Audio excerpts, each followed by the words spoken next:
नमस्कार, मैं हूं पवन त्यागी। शाहरुख खान की पठान मूवी भारत में पूरी तरह फ्लॉप होने जा रही है क्योंकि भारत में बॉयकॉट पठान ट्रेंड काफी दिनों से चल रहा है। अब इसको देखते हुए बॉलीवुड पूरी तरह घबरा गया है क्योंकि लाल सिंह चड्ढा का हश्र लोगों ने देखा, जबकि उम्मीद थी, आमिर खान को अहंकार था और कि भाई हमारी मूवी तो कोई लोग देखेंगे ही, इस तरह की बातें चल रही थी, लेकिन सुपर डुपर फ्लॉप हुई। और अब शाहरुख खान जो कि अपने आप को बादशाह बोलते हैं बॉलीवुड का, उनका भी हश्र यही होने जा रहा है।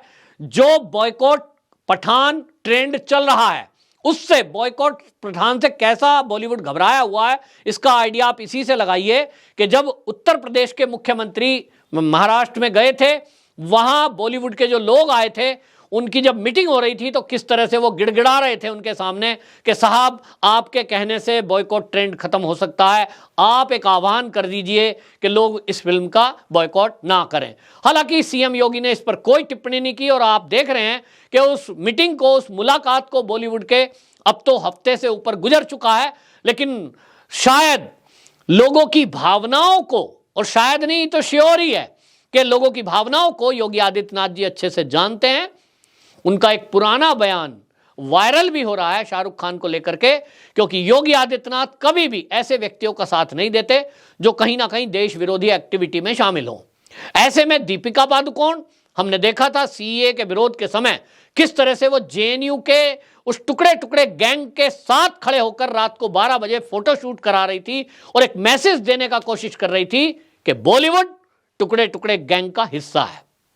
शाहरुख खान, इनका भी एक बयान है जिसको लेकर इस बॉलीवुड बॉयकॉट का अभियान चला, वो सुशांत सिंह राजपूत की मौत के बाद से लगातार चल रहा है।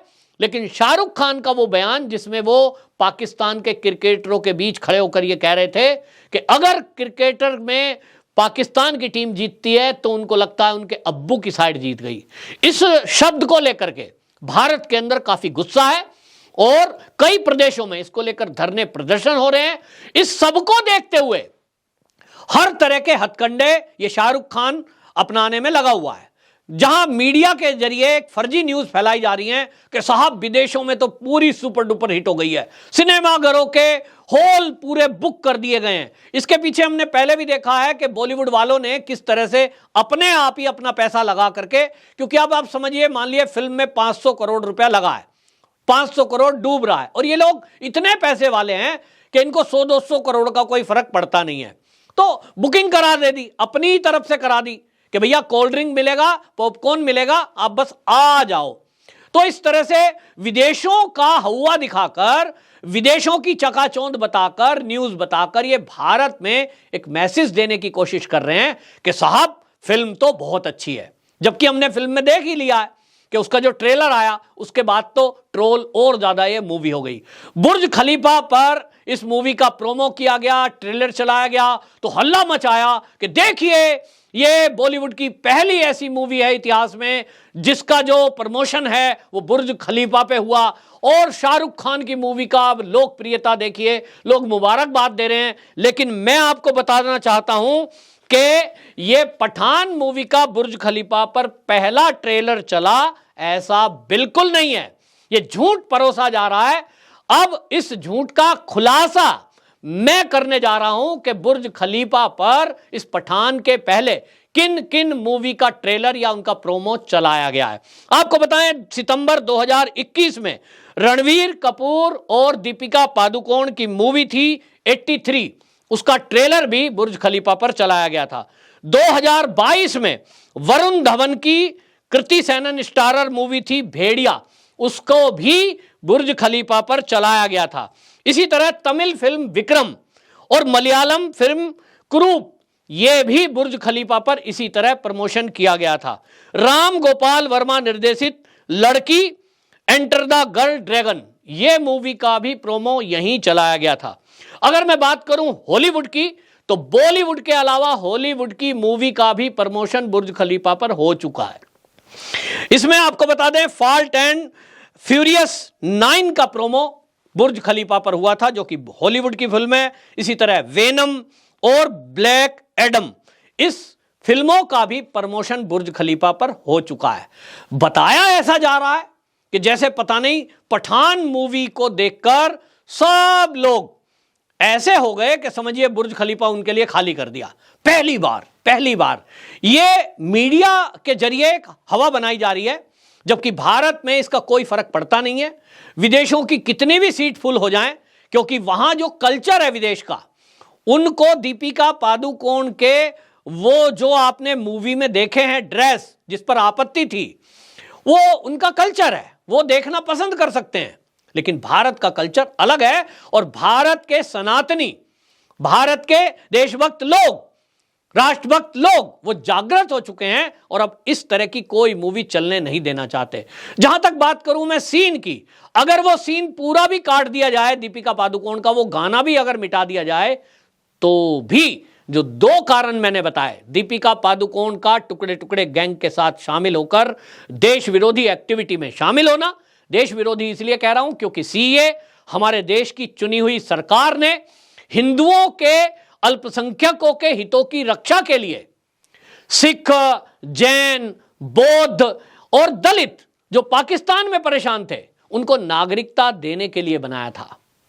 लेकिन अगर दीपिका पादुकोण उसके विरोध में खड़ी है, उनके साथ खड़ी है, इसका मतलब तो ये अल्पसंख्यक और हिंदुओं के विरुद्ध है। ये क्यों नहीं चाहती थी कि उनको नागरिकता मिले? क्या पाकिस्तान के अंदर दलितों के ऊपर अत्याचार होता रहे? दिल्ली में आए हुए वो इस तरह से शरणार्थी बनकर, दिल्ली के मजनू का टीला और बाकी जगह जो हिंदू बैठे हैं, वो इस तरह से नागरिकता ना मिले उनको? बांग्लादेशी घुसपैठी तो आ जाएं, उससे इनको कोई दिक्कत नहीं है।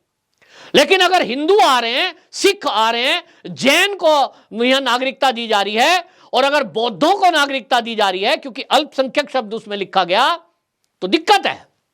कहते हैं साहब अल्पसंख्यक तो मुस्लिम भी है।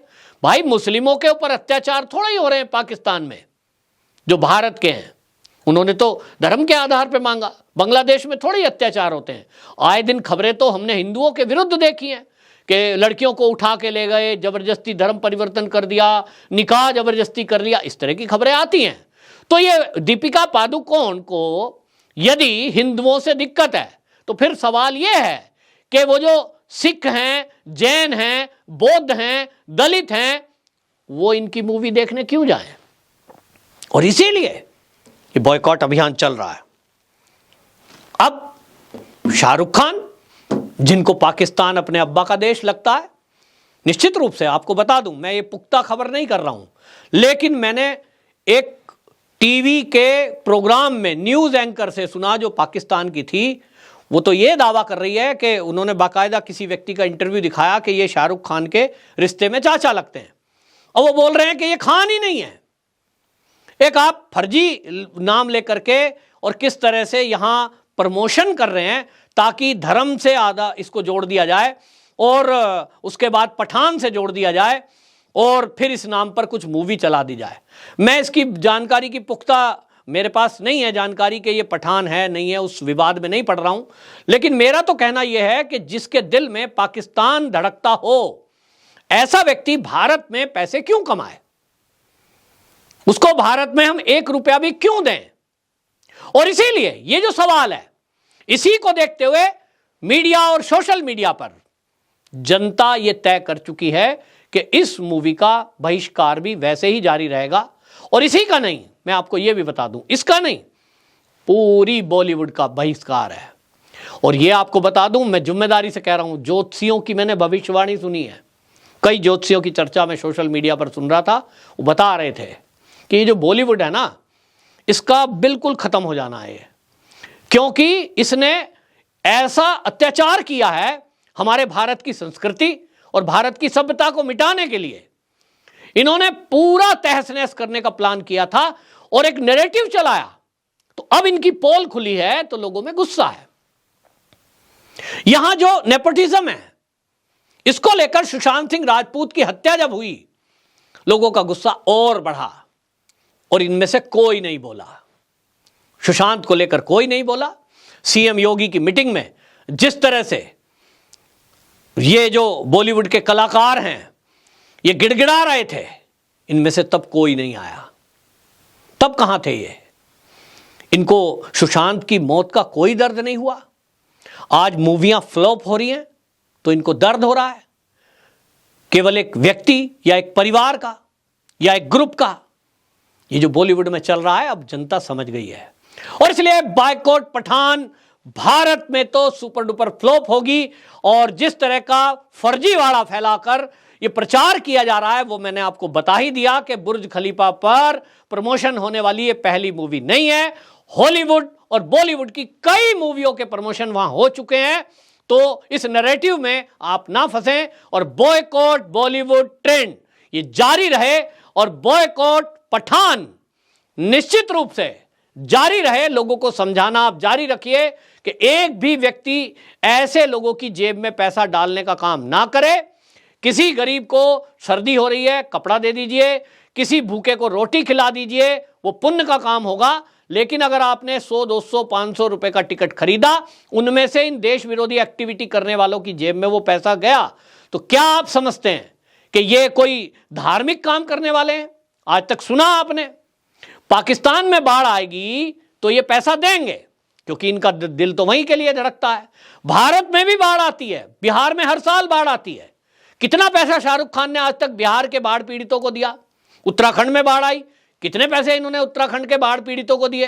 अभी कोरोना गया है, इनके पास अरबों रुपया है, कितना इन्होंने कोरोना के मदद में जो महाराष्ट्र के ही अंदर से विस्थापित होकर के बिहार और यूपी के प्रवासी मजदूर पैदल चलकर आ रहे थे, कितने लोगों ने व्यवस्था की? अरे भाई बस लगा देते शाहरुख खान 10, 20, 50, तो शायद आज मैं खड़े होकर ये कहता कि देखिए भाई शाहरुख खान जी ने भी यूपी बिहार वालों के लिए मदद की थी, भाई इनकी मूवी भी अब बहिष्कार मत करो। लेकिन ये तब ये सोच लेते हैं कि भाई जो इस देश में हो रहा है होने दीजिए, हमें इससे क्या। अपनी लेविश लाइफ जीने का तरीका और विदेशों के भ्रमण इनके दिमाग में इसलिए हैं क्योंकि ये अपने आप को बादशाह समझ रहे हैं। अब इनकी बादशाह जनता खत्म करने पे तुली हुई है, तो बौखलाहट है। फर्जी मीडिया के जरिए जिस तरह का ये नैरेटिव चलाने की कोशिश कर रहे हैं, आज सोशल मीडिया है तो इनकी पोल खुल रही है। मैंने अपना काम कर दिया है, बाकी काम आपको अगर लगता है कि ये वीडियो जनता तक पहुंचा देनी चाहिए जब तक ये मूवी रिलीज हो उसके पहले, तो इनकी पोल खोलने का काम आप जरूर करिए। वंदे मातरम।